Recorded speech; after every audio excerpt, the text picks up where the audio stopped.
Hello friends, welcome back to this channel. लक्ष्य तक आपके साथ स्वागत है आप सभी का आपके अपने चैनल में। आज है 25 जुलाई और आज का सेशन बहुत ही सॉलिड होने वाला है। सॉलिड कहने का मतलब बहुत ही ज़बरदस्त होने वाला है। यहाँ के कुछ क्वेश्चंस ऐसे ही आपको सीधे सीधे एग्ज़ाम में मिलने की पूरी संभावना है, तो कृपया करके पूरे लेक्चर को बहुत ही आराम से देखिए, नोट डाउन करते हुए चलिए।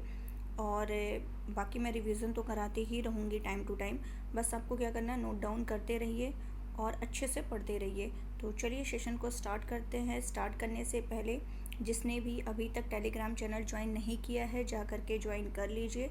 इसकी पीडीएफ आपको वहीं प्रोवाइड करा दी जाएगी, आप वहाँ से कलेक्ट कर सकते हैं। बाकी हमारे अदर्स चैनल्स भी हैं, यूपीएससी से रिलेटेड और भी चीज़ें हैं, तो आप अपने सुविधानुसार जिस चीज़ की भी तैयारी करते हैं, प्रिपरेशन करते हैं, आप जा कर के उसको ज्वाइन कर सकते हैं। और जिसे हमारे इंस्टा से जुड़ना है वो भी जा कर के जुड़ सकता है। दोनों के लिंक आपको हमारे चैनल के इस यूट्यूब चैनल के डिस्क्रिप्शन बॉक्स में मिल जाएगी। बस आपको ईजिली जा कर के क्लिक करना है, आप डायरेक्ट वहाँ पहुँच सकते हैं।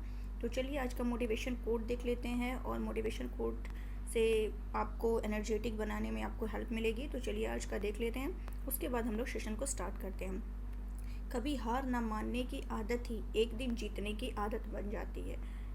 बहुत सही लाइन लिखा है कि अगर आप हार नहीं मानते हैं, लगातार मेहनत करते रहते हैं, डेडिकेशन के साथ, ईमानदारी के साथ, जुनून के साथ करते रहते हैं, तो यही आपकी नहीं हार मानने की जो आदत होगी, हैबिट होगी, यही कि आपकी जीत बन जाएगी। सफलता आपके द्वार पर होगी। तो बस आपको कभी हार नहीं मानना, लगातार लगे रहना है।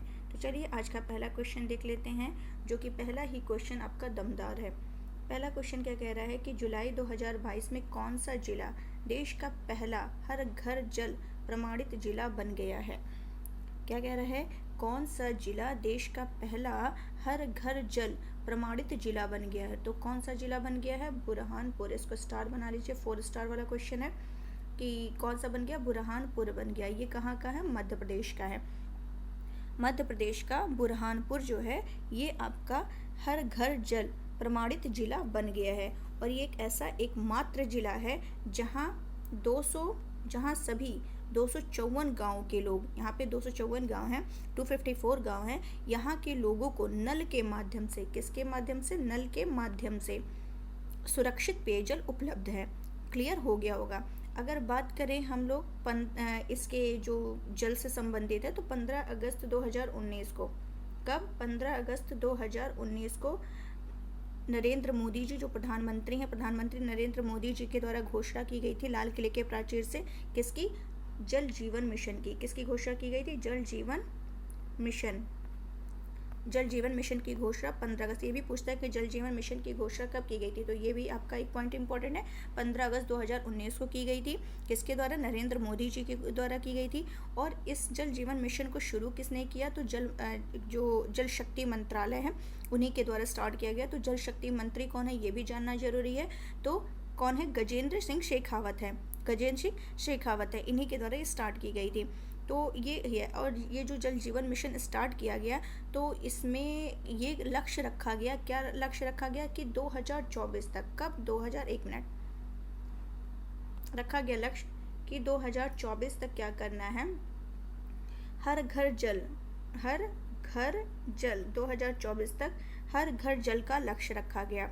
और इसमें ये रखा गया, हर घर जल लक्ष्य में रखा गया कि 55 लीटर जल जो होगा वो प्रतिदिन के हिसाब से प्रति व्यक्ति को प्रोवाइड कराया जाएगा। ये लक्ष्य रखा गया कब तक, 2024 तक। तो ये भी क्वेश्चन पूछ चुका है कई बार कि जल जीवन मिशन का जो लक्ष्य है वो कब तक रखा गया है, तो 2024 तक का रखा गया है। तो ये पॉइंट भी आपको ध्यान रखना है। और ऐसा ये लक्ष्य पहला प्राप्त करने वाला पहला राज्य जो बना है वो है गोवा। हर घर जल वाला जो जिला बन गया, जिला नहीं, राज्य बन गया है, वो है कौन सा, गोवा है। पहला राज्य गोवा है। और अगर ये प्रमाणित जिला पूछ ले कि हर घर जल प्रमाणित जिला कौन सा बन गया, तो मध्य प्रदेश का बुरहानपुर बन गया, जहाँ पे 254 गांव हैं, यहाँ के लोगों को नल के माध्यम से सुरक्षित पेयजल उपलब्ध है। ये आपको ध्यान रखना है। और इसमें केवल ये आपको, हाँ बस इतना आपको ध्यान रखना है। चलते हैं अपने नेक्स्ट क्वेश्चन की तरफ। नेक्स्ट क्वेश्चन हमारा क्या कह रहा है, इंपॉर्टेंट है ये भी हमारा।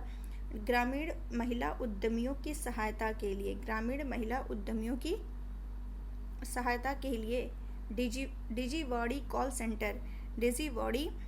सेंटर, ये डिजीवाड़ी अलग हो जाए, थोड़ा स्पेस नहीं मतलब दिक्कत हो गई, थोड़ा सा यहाँ टाइपिंग मिस्टेक हो गई। डिजीवाड़ी कॉल सेंटर शुरू करने के लिए किस फाउंडेशन ने गूगल के साथ साझेदारी की है? तो किसने की है? तो यहाँ पे इसका आंसर है आपका नैसकॉम फाउंडेशन के द्वारा। इसको थोड़ा शॉर्ट कर ले रहे हैं। यस।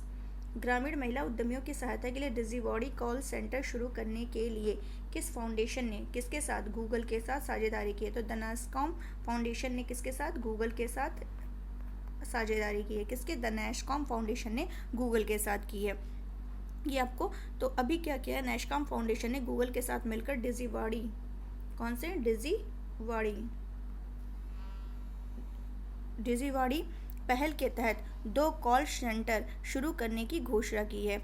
अब डिजीवाड़ी जो है, डिजीवाड़ी एक ऐसा स्थान होगा, ये डिजीवाड़ी जो है एक ऐसा स्थान होगा जहां ग्रामीण महिला उद्यमी कॉल कर सकेंगी। कौन? ग्रामीण, यहाँ लिखा हुआ है ग्रामीण महिला उद्यमी, ये क्या कर सकेंगी? कॉल कर सकेंगी और अपने व्यवसाय को बढ़ाने में मदद करने के लिए ये क्या कर सकती हैं? जानकारी प्राप्त कर सकेंगी। इतना आपको क्लियर हो गया होगा। और आगे डिस्कस करते हैं इस पर कि जो छः राज्यों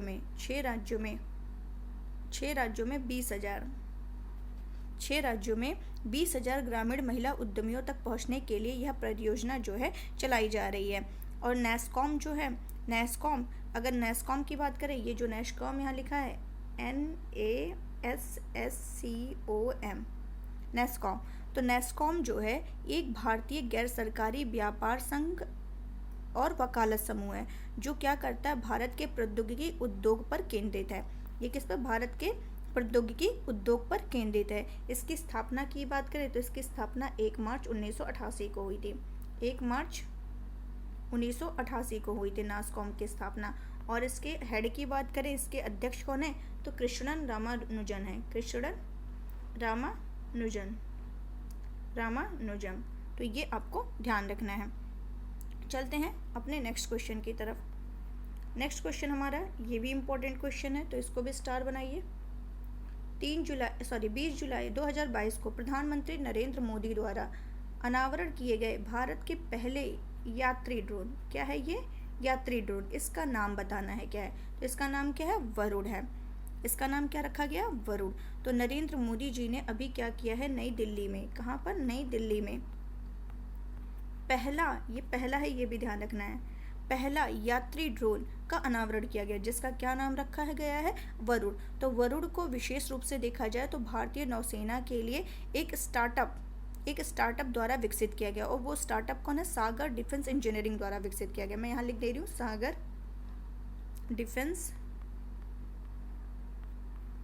डिफेंस इंजीनियरिंग द्वारा। इसमें वरुण को भारतीय नौसेना के लिए, किसके लिए किया गया? ये भी ध्यान रखना है, भारतीय नौसेना के लिए एक स्टार्टअप सागर डिफेंस इंजीनियरिंग के द्वारा इसको क्या किया गया है? विकसित किया गया है। इतना आपको क्लियर हो गया होगा। अगर वरुण की बात करें तो ये 130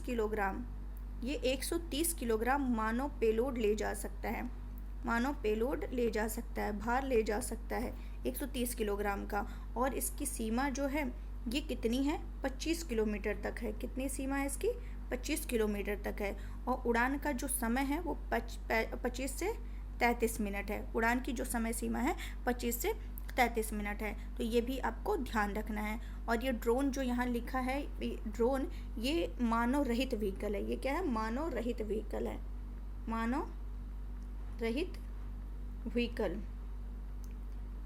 व्हीकल है। तो ये आपको ध्यान रखना है और नौसेना में इसको शामिल किया जा रहा है। अभी हाल ही में नरेंद्र मोदी जी के द्वारा जो उद्घाटन किया गया है, 2-3 जो मेरे माइंड में है वो मैं आपको रिवीजन करा दे रही हूँ ताकि आपका रिवीजन हो जाए, आप भूलिए ना उस चीज़ को। जैसे कि अभी क्या किया है नरेंद्र मोदी जी ने अभी हाल ही में 7 जुलाई को कहाँ पर? वाराणसी में। कहाँ पर? वाराणसी में एक अक्षय पात्र फाउंडेशन की नई मध्याह्न भोजन रसोई का उद्घाटन किया है। कहाँ पर किया है? वाराणसी में किया है। और क्या किया है इन्होंने? वाराणसी में ही नेशनल एजुकेशन पॉलिसी यानी कि राष्ट्रीय शिक्षा नीति के कार्यान्वयन पर अखिल भारतीय शिक्षा समागम का भी उद्घाटन किया है। ये भी ध्यान रखना है। और इन्होंने क्या किया है अभी हाल ही में उद्घाटन किस चीज़ का, गुजरात के अहमदाबाद में, गुजरात के अहमदाबाद में, कहाँ पर, भोपाल में, भोपाल में भारतीय राष्ट्रीय अंतरिक्ष संवर्धन और प्राधिकरण केंद्र, जिसको कहते हैं इन स्पेस शॉर्ट में हिंदी में इसको कहा गया है कि भारतीय राष्ट्रीय अंतरिक्ष संवर्धन और प्राधिकरण केंद्र के मुख्यालय का उद्घाटन किया, कहाँ पर, अहमदाबाद के भोपाल में। क्लियर। और इन्होंने क्या किया, गुजरात के कलोल में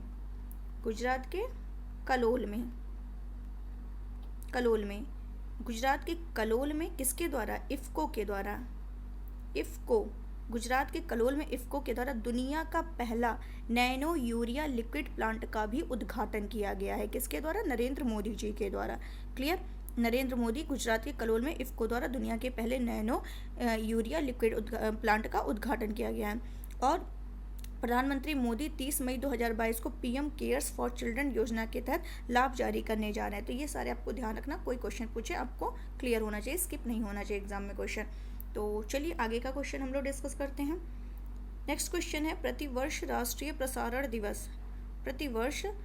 प्रसारण दिवस कब मनाया जाता है, ये कब मनाया जाता है, 23 जुलाई को मनाया जाता है। प्रतिवर्ष राष्ट्रीय प्रसारण दिवस कब मनाया जाता है, 23 जुलाई को मनाया जाता है। तो ये भी आपका इंपॉर्टेंट है क्वेश्चन। तो ये जो पहले हम लोग एक एक पॉइंट इसको डिस्कस करते हैं। इसका क्या हुआ था, 1927 में पहली बार ये प्रसारित किया गया था, कहाँ से, बॉम्बे स्टेशन से। कहाँ पर, बॉम्बे स्टेशन से पहली बार ये 1927 में राष्ट्रीय प्रसारण दिवस जो कहा जाता है कब मनाया जाता है, तो 1927 में पहली बार बॉम्बे स्टेशन से ये प्रसारित किया गया था। फिर क्या होता है, इसका 1936 में नाम चेंज करके ऑल इंडिया AIR कर दिया जाता है, ऑल इंडिया रेडियो कर दिया जाता है 1936 में इसका नाम।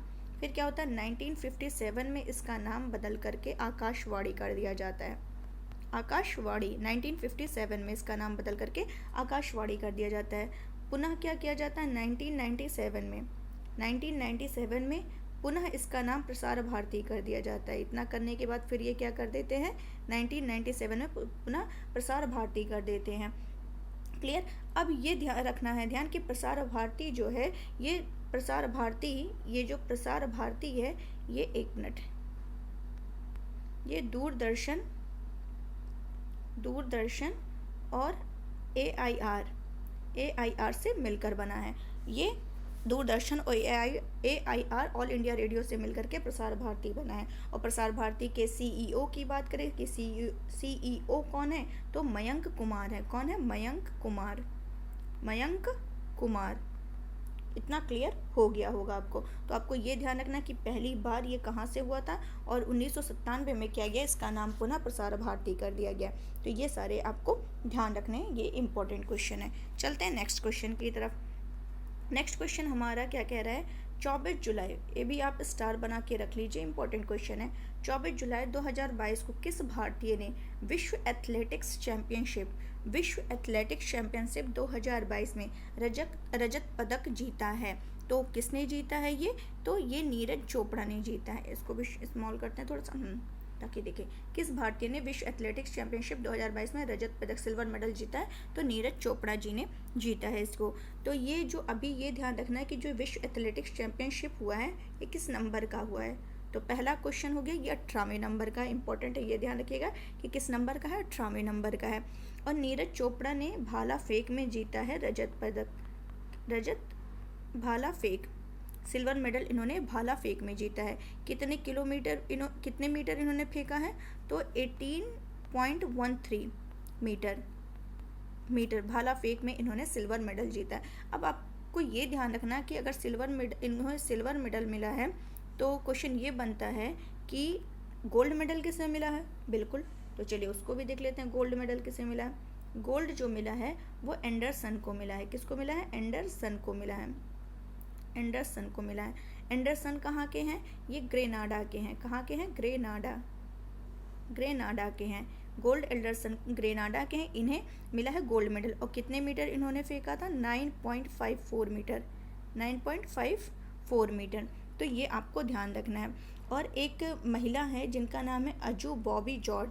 अब मैं इसको इरेज कर दे रही हूँ ताकि वो भी लिख सकूँ, आपको क्लियर हो जाए, क्योंकि नाम थोड़ा टफ होता है तो सुनने में आप लोग को दिक्कत होती है, इसलिए मैं लिख देती हूँ जो टफ नाम होता है।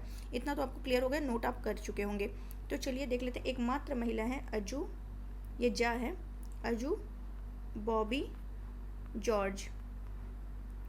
ये एकमात्र ये इन्होंने पदक जीता है इस एथलेटिक्स में, ये आपको ध्यान रखना। महिला, एकमात्र महिला है जिन्होंने पदक एथलेटिक्स में जीता है। क्लियर। और अभी हम लोग नीरज चोपड़ा की बात कर रहे हैं, तो इन्होंने सिल्वर मेडल इसमें विश्व एथलेटिक्स चैंपियनशिप में जीता है। तो गोल्ड मेडल भी इन्होंने कहीं जीता था, आपको तो तुरंत याद आ गया होगा कि कहाँ गोल्ड मेडल इन्होंने जीता था, जिसको गोल्ड बॉय भी कहा जाता है इनको। तो ये जीते थे कहाँ पे, टोक्यो ओलंपिक जो हुआ अभी 32वें नंबर का टोक्यो में, उसमें इन्होंने गोल्ड मेडल जीता था। और उसमें इन्होंने कितने मीटर फेंका था, 8758, ये क्वेश्चन पूछ चुका है, कितने मीटर इन्होंने भाला फेंका था वहाँ पे, 87.58 मीटर फेंका था। तो ये आपको ध्यान रखना है। तो चलिए, और इसी कारण जब ये गोल्ड मेडल जीते तो इसी कारण भाला फेंक दिवस भी मनाया जाता है, ये भी ध्यान रखिए। भाला फेंक दिवस भी मनाया जाता है कब, 7 अगस्त को मनाया जाता है, 7 अगस्त को। अब चलिए कुछ क्वेश्चंस और हम लोग, हाँ, और ये ध्यान रखना है कि ये जो विश्व एथलेटिक्स का चैंपियनशिप का आयोजन हुआ वो कहाँ हुआ है, अमेरिका के यूजीन में हुआ है। कहाँ पर हुआ, अमेरिका के यूजीन में आयोजित हुआ है। तो ये भी आपको ध्यान रखना। तो जितने फैक्ट इससे बनने होंगे विश्व एथलेटिक्स से, यहीं आपका पूछ लेगा, इससे बाहर ये नहीं जाएगा। कुछ और क्वेश्चंस का हम लोग फटाफट रिविजन कर लेते हैं, जैसे कि चलिए देख लेते हैं कि एक अभी हुआ था ये इन्हीं नीरज चोपड़ा के बारे में। तो एक जगह जब नीरज चोपड़ा का लिखना है तो एक साथ लिख लीजिए कि पाओ नूरमी गेम्स 2022 में इन्होंने सिल्वर मेडल जीता। और एक है कुर्ताने गेम्स, इसमें इन्होंने गोल्ड मेडल जीता। पाओ नूरमी गेम्स में सिल्वर मेडल जीता नीरज चोपड़ा ने, कुर्ताने गेम्स में गोल्ड मेडल जीतते हैं ये। और इनका आयोजन कहाँ हुआ था, फिनलैंड में हुआ था। कहाँ आयोजन हुआ था, फिनलैंड, ये भी ध्यान रखना है। और अगर बात करें डायमंड लीग का आयोजन, डायमंड लीग का आयोजन कहाँ हुआ था, स्टॉकहोम। तो इस स्टॉकहोम डायमंड लीग में इन्होंने नेशनल रिकॉर्ड में बनाया था, 89.94 मीटर का नेशनल रिकॉर्ड बनाया था। तो ये आपको ध्यान रखना है। तो ये क्वेश्चन कहीं से भी पूछे आपको क्लियर होना चाहिए। और नीरज चोपड़ा इस समय चर्चा में बहुत ज़्यादा, तो यहाँ से रिलेटेड क्वेश्चन एक ना एक तो बनेगा ही बनेगा। चलते हैं नेक्स्ट क्वेश्चन की तरफ। हाल ही में किस भारतीय मूल के प्रोफेसर ने वैश्विक ऊर्जा पुरस्कार जीता है? तो ये किसने जीता है? तो ये जीता है कौशिक राजशेखर ने। इसको भी स्टार बनाइए। किस भारतीय मूल के प्रोफेसर ने वैश्विक ऊर्जा पुरस्कार जीता है? कौशिक राजशेखर का जो जन्म हुआ है, एक मिनट, जो जन्म हुआ है वो भारत में हुआ है। कहाँ हुआ? भारत में हुआ है। लेकिन ये जो काम करते हैं ये ह्यूस्टन यूनिवर्सिटी में ये कार्य करते हैं। तो इसीलिए यहाँ लिखा है कि भारतीय मूल के प्रोफेसर ने वैश्विक ऊर्जा पुरस्कार जीता। कौशिक राजशेखर ने किस फील्ड में जीता है? तो इन्होंने ऊर्जा की दक्षता हेतु, ऊर्जा के संरक्षण हेतु काम किया है, इसीलिए इनको ये पुरस्कार मिला है। चलते हैं नेक्स्ट क्वेश्चन की तरफ। प्रधानमंत्री नरेंद्र मोदी ने हाल ही में भारत के पहले, ये क्वेश्चन रिपीटेड हो गया है, 2 बार हो गया है, तो ये हम लोग डिस्कस कर चुके हैं। चलते हैं नेक्स्ट क्वेश्चन की तरफ। 23 जुलाई 2022 को भारत और किस देश के बीच अंडमान सागर में समुद्री साझेदारी अभ्यास आयोजित किया गया है? तो कहाँ पर किया गया है? जापान। किसके किसके बीच? भारत और जापान के बीच ये आयोजित किया गया है। क्या, कहाँ आयोजित किया गया ये भी ध्यान रखना, अंडमान सागर में। भारत और जापान के मध्य कहाँ पर? अंडमान सागर में क्या समुद्री साझेदारी अभ्यास आयोजित किया गया है? तो यहाँ पे ये ध्यान रखना है कि भारत की तरफ से किसने नेतृत्व किया? तो नेतृत्व किया INS सुकन्या और INS समंदर, इन दोनों ने भारत की तरफ से नेतृत्व किया। तो ये आपको ध्यान रखना है, इम्पोर्टेंट है। चलते हैं नेक्स्ट क्वेश्चन की तरफ। स्वनिर्भर नारी योजना किस राज्य सरकार की पहल है? स्वनिर्भर नारी योजना ये किसकी पहल है? तो हम लोग देख लेते हैं किसकी पहल है। तो ये आपका है असम राज्य सरकार का। तो यहाँ पे जो असम के CM हैं उनका क्या नाम है? हेमंत विश्वा शर्मा, इन्हीं के द्वारा स्वनिर्भर नारी योजना की शुरुआत की गई है। तो ये किससे संबंधित है? तो ये स्वदेशी बुनकर जो है उनको सशक्त बनाने के लिए, स्वदेशी बुनकर को सशक्त बनाने के लिए, किसके लिए है? स्वदेशी बुनकरों को सशक्त बनाने के लिए ये हेमंत विश्वा शर्मा के द्वारा स्टार्ट किया गया है। तो इसमें क्या किया जाएगा? जो वस्त्र होंगे, हथकरघा विरासत होगा, उसके संरक्षण को ये सुनिश्चित करने की क्या है? एक योजना है। तो राज्य सरकार जो है, जो असम के सीएम है, तो उनके द्वारा जो योजना स्टार्ट की गई, इसके तहत एक वेब पोर्टल बनाया जाएगा। उसी के माध्यम से सीधे स्वदेशी बुनकरों से हथकरघा वस्तुओं की खरीद की जाएगी। क्लियर? इतना क्लियर हो गया, मतलब बिना किसी बिचौलियों को शामिल किए, बिना किसी मेडिटेटर को शामिल किए, सीधे स्थानीय बुनकर जो होंगे उनसे हथकरघा वस्तुओं की खरीद करने का इसके माध्यम से, वेब पोर्टल के माध्यम से निर्णय लिया गया है। और इससे क्या होगा? इस योजना को निदेशक हथकरघा वस्त्र असम के प्रशासनिक नियंत्रण में AGMC की मदद से इसको और आर्टफेड की मदद से इसको लागू किया जाएगा। और इससे क्या होगा? संबंधित योजना में क्या होगा? कुल मिलाकर के राज्य के 31 विभिन्न समुदाय जो हैं, उनसे 31 विभिन्न समुदायों से हाथ से जो बुने हुए सामान होंगे उसको इसमें शामिल किया गया है। तो उम्मीद है ये आपको क्लियर हो गया होगा। मतलब स्वदेशी, इसका मेन मकसद है स्वदेशी बुनकर को, आएगा क्वेश्चन तो ऐसे पूछेगा, स्वनिर्भर नारी योजना का संबंध किससे है? तो आपको ध्यान रखना है कि जो स्वदेशी बुनकर है उनको सशक्त बनाने के लिए स्टार्ट किया गया है। अगर असम की राजधानी पूछे तो वो क्या है? दिसपुर है। असम के सीएम हेमंत विश्वा शर्मा है। असम के राज्यपाल कौन है? प्रोफेसर जगदीश मुखी हैं। चलते हैं आज का लास्ट क्वेश्चन देख लेते हैं क्या कह रहा है। प्रतिवर्ष आयकर दिवस कब मनाया जाता है? तो आयकर दिवस कब मनाया जाता है? 24 जुलाई को मनाया जाता है। आयकर दिवस कब मनाया जाता है? 24 जुलाई को मनाया जाता है। किसके द्वारा? CBDT के द्वारा।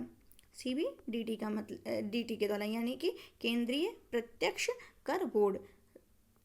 सेंट्रल, B से क्या हो जाएगा? बोर्ड, D से प्रत्यक्ष का मतलब डायरेक्ट और T से टैक्स, यानी कि केंद्रीय प्रत्यक्ष कर बोर्ड CBDT ने क्या किया? 24 जुलाई 2022 को अपना कौन सा नंबर का? 162वां। तो ये भी ध्यान रखना किस नंबर का बनाया गया है?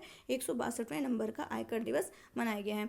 इसका ये पहली बार जो था, ये किसके द्वारा पहली बार कब मनाया गया था? 24 जुलाई 1860।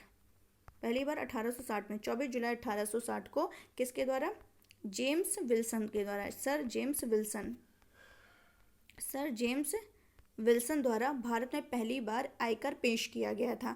उस समय इस कर का जो उद्देश्य था, उनके पेश करने का जो उद्देश्य था, वो स्वतंत्रता के पहले युद्ध के दौरान जो ब्रिटिश शासन द्वारा किया गया नुकसान था, उसी की भरपाई करना था।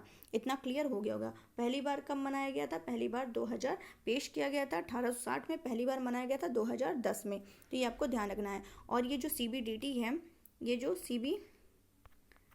है, ये केंद्रीय राजस्व बोर्ड